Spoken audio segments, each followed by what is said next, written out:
Assalamualaikum warahmatullahi wabarakatuh, anak-anak. Pada pertemuan kali ini kita akan menghitung bagaimana cara menghitung PPh atau pajak penghasilan. Sama seperti menghitung pajak sebelumnya, bahwa menghitung pajak itu adalah tarif pajak dikali dengan dasar pengenaan pajak. Nah, untuk PPh ini objek pajaknya adalah penghasilan. Untuk menghitung PPh, rumusnya itu berurutan atau sistematis. Nah, yang pertama kita akan mencari penghasilan neto atau penghasilan bersih. Mencari penghasilan neto rumusnya adalah penghasilan bruto dikurangi dengan iuran pensiun atau JHT atau jaminan hari tua atau iuran asuransi. Kemudian yang kedua, kita akan mencari PKP atau penghasilan kena pajak. Mencari penghasilan kena pajak itu diperoleh dari penghasilan neto dikurangi dengan PTKP. Penghasilan neto diperoleh dari rumus yang pertama dan PTKP itu adalah penghasilan tidak kena pajak.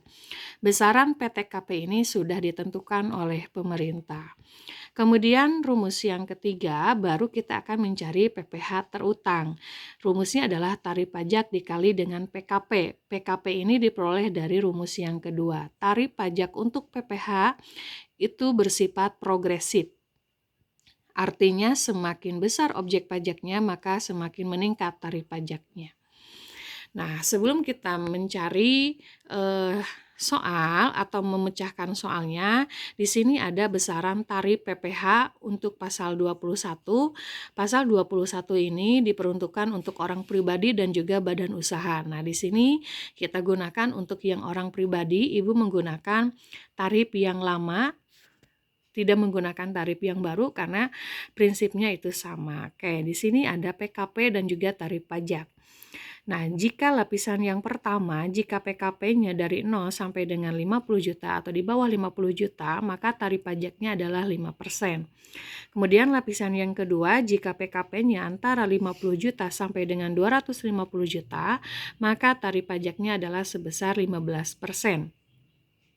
Kemudian lapisan yang ketiga, jika PKP-nya antara 250 juta sampai dengan 500 juta, maka tarif pajaknya adalah 25%. Dan jika PKP-nya di atas 500 juta, maka tarif pajaknya adalah sebesar 30%. Kemudian selain itu, kalian juga harus memahami besaran PTKP. Di sini ada 4 kategori untuk besaran PTKP. Yang pertama adalah untuk WP sendiri atau wajib pajak sendiri, PTKP-nya sebesar 54 juta. Kemudian jika WP-nya atau wajib pajaknya menikah atau kawin, itu besarannya adalah 4.500.000.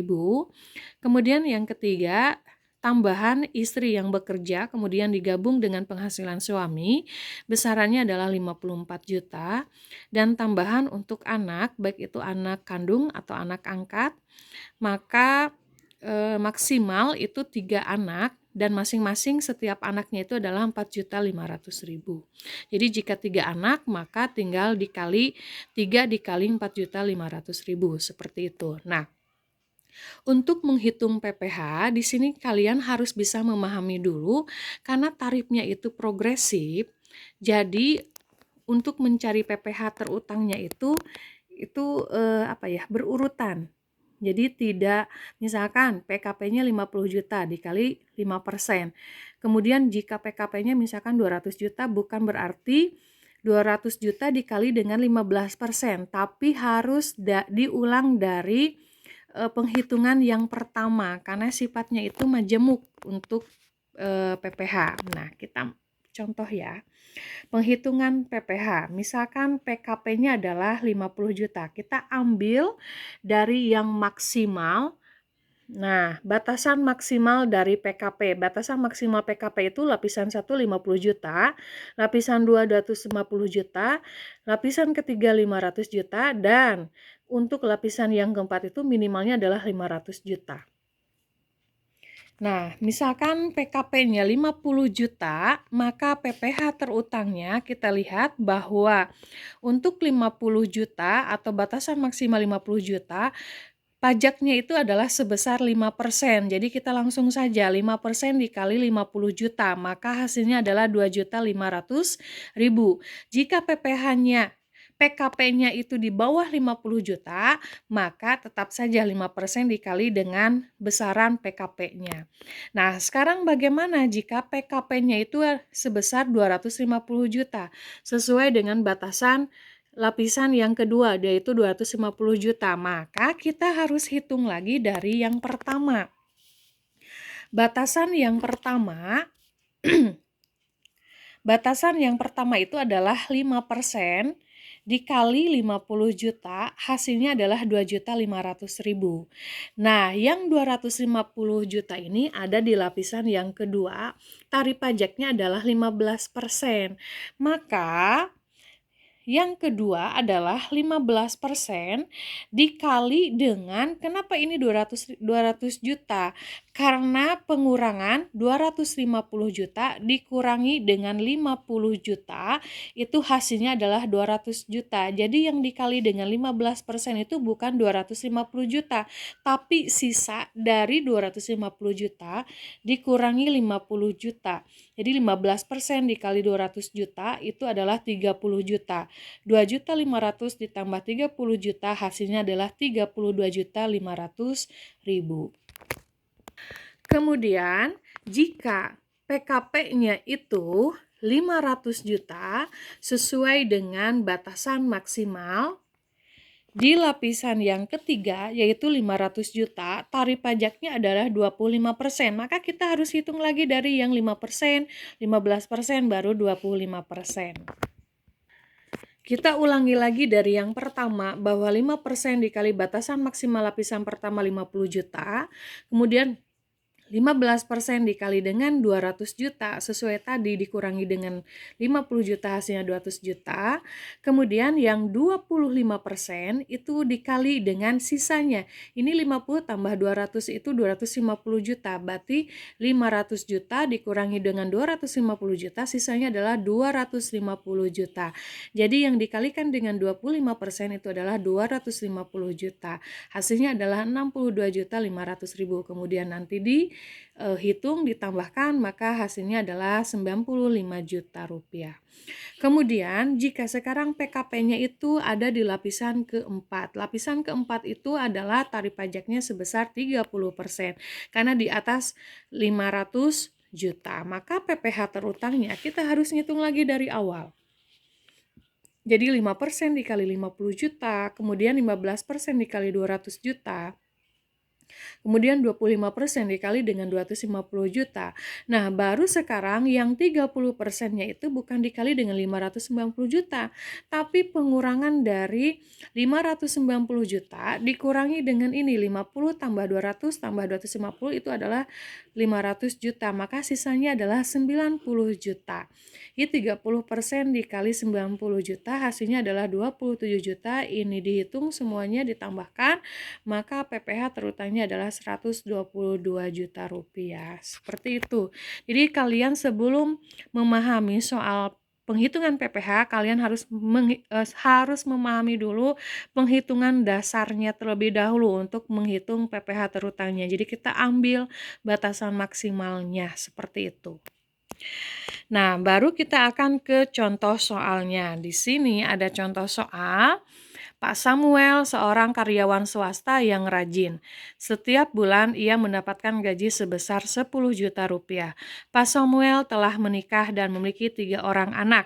Hitunglah besarnya PPh yang terutang. Oke, yang pertama kita akan menghitung dulu penghasilan neto. Karena di sini tidak diketahui iuran asuransi ataupun iuran JHT, maka yang sebesar 10 juta itu adalah penghasilan neto. Jadi penghasilan neto per bulannya adalah 10 juta rupiah. Sedangkan penghasilan neto per tahunnya berarti 10 juta dikali 12 itu hasilnya adalah 120 juta rupiah. Nah, kenapa kita harus menghitung dulu per tahun? Karena PTKP ini berlaku untuk per tahun. Nah, setelah kita cari penghasilan neto per tahun, kita akan tentukan dulu PTKP-nya. Di sana di soal disebutkan bahwa Pak Samuel itu sudah menikah dan memiliki 3 orang anak. Berarti yang dimasukkan di sini PTKP-nya adalah untuk WP sendiri sebesar 54 juta rupiah. Karena Pak Samuel sudah menikah, berarti ditambahkan dengan WP menikah sebesar 4.500.000 dan ditambah tanggungan anak. Anaknya ada 3, berarti 3 dikali 4.500.000 karena masing-masing anak itu 4.500.000, maka hasilnya 13.500.000. Nah, kenapa tidak ada seorang istri? Karena di soalnya tidak diketahui istrinya bekerja. Berarti 54 juta ditambah 4.500.000 ditambah 13.500.000 hasilnya adalah 72 juta. Nah, untuk mencari PKP yang ini, PKP rumusnya itu adalah penghasilan neto dikurangi dengan PTKP. Berarti 120 juta dikurangi 72 juta rupiah, maka PKP-nya atau penghasilan kena pajaknya adalah sebesar 48 juta rupiah. Seperti kita ketahui bahwa 48 juta rupiah ini ada di lapisan yang pertama, 0 sampai 50 juta rupiah, maka tarif pajaknya adalah 5%. Berarti menghitung PPh-nya, PPh terutang adalah langsung saja 5% dikali 48 juta. Nah, kenapa Bu tidak batasan maksimalnya? Karena ini di bawah 50 juta rupiah. Yang 50 juta rupiah itu berlaku kalau kita menghitungnya lebih dari 50 juta rupiah, seperti itu. Kalau misalkan masih di bawah 50 juta, maka kita langsung saja 5% dikali 48 juta rupiah, hasilnya adalah 2.400.000 rupiah per tahun. Jika ingin mengetahui per bulan, maka PPh per bulannya 2.400.000 dibagi 12, maka hasilnya adalah 200.000 rupiah per bulannya. Pajak yang harus dibayar oleh Pak Samuel per bulannya adalah 200.000 rupiah. Oke, anak-anak, seperti itu cara penghitungan pajak penghasilan. Mudah-mudahan bisa dipahami. Jika ada yang tidak difahami, kita bisa diskusi nanti di kelas. Terima kasih atas perhatiannya. Wassalamualaikum warahmatullahi wabarakatuh.